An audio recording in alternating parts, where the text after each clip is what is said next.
So many of the new generation of top PNW Strive players, GwynStylish, Junior A, K20. Who else do we see? All reliable Symbolist. But they're not. They're knocking those people down. They're knocking them down. Like, even before top 8, they're knocking those players out and being like, "No, you don't got to deal with that. It's our time to shine. You got to deal with the Zoomer mix-up agenda that's coming out." I said this the other week, but to me, regardless of how the meta shifts and how players rise and fall, Symbolist is the PNW Strive final boss.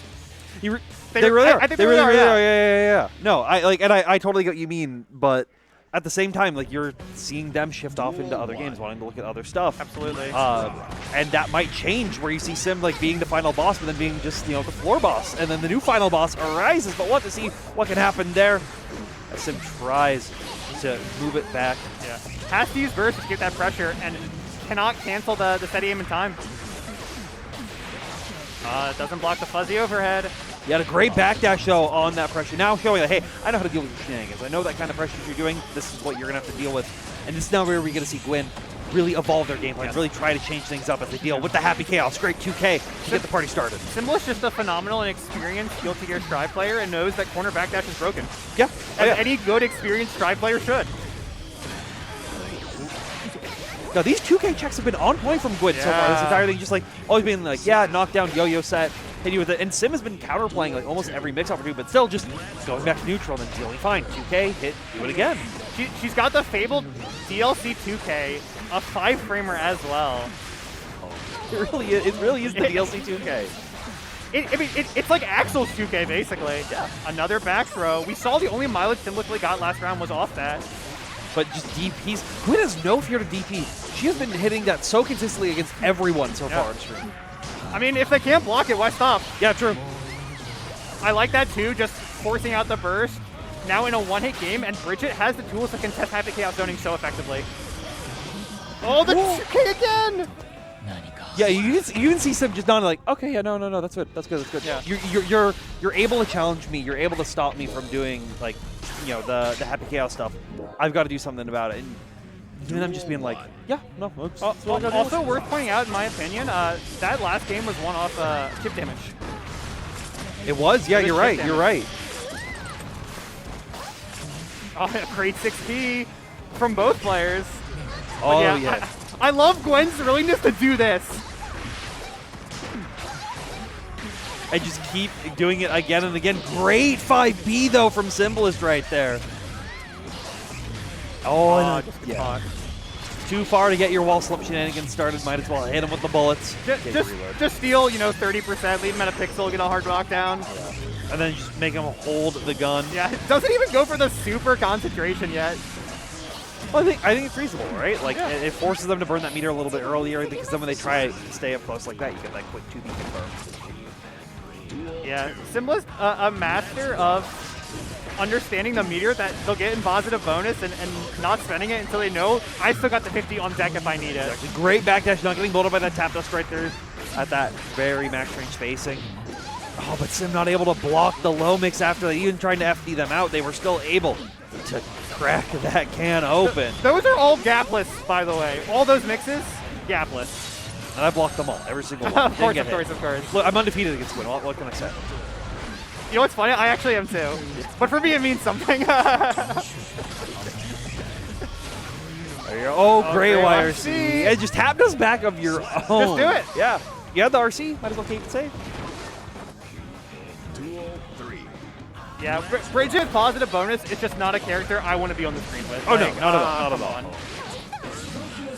There we go. Yo-yo set. Just trying to keep it not blocking the low. Gets a burst out of there and still finds that Superman punch to connect. Yeah, we're seeing good combos. We're seeing good defensive options from Symbolist, and they've been able to take rounds, but they haven't been able to take the full game yet. Gwyn just keeping the pressure going. Doesn't block the YRC, but dodges the throw. There we go. Rock the baby. Oh, goes for the TP. OTG thought it would kill, but a pixel off. Yeah. It's a Symbolist chance. Wasn't enough wall damage to get a stick or anything like that, but the back throw comes out. The Guilty Gear I love. Truly. DP OTGs, back throws, corner back dash. What else do you need? And also just the sickest combos you've ever seen. Oh. I don't hate that. I don't hate that gold Yeah. burst. Like, I get the idea, but it just Gwyn was already like playing around it by like just playing around some of your other options. It's hard. Like, Bridget is not an easy character to gold burst. No. Because the range she's attacking you at is very far away. Yeah. And it's oddly enough one of those ranges that like Happy Chaos can't deal with super well. With just their normals, they have to be able to have that concentration. Oh, what a setup. Could have gotten the wall stick, but chose not to. Instead did a yo-yo set into a throw, which combos meterless, giving her exactly enough damage to go for the super wall break. Yeah. And I mean, that just shows you like how much time Gwyn has been putting onto this character, right? Just, Absolutely. Like, being able to be at that point, like, you know, we're now right about a year.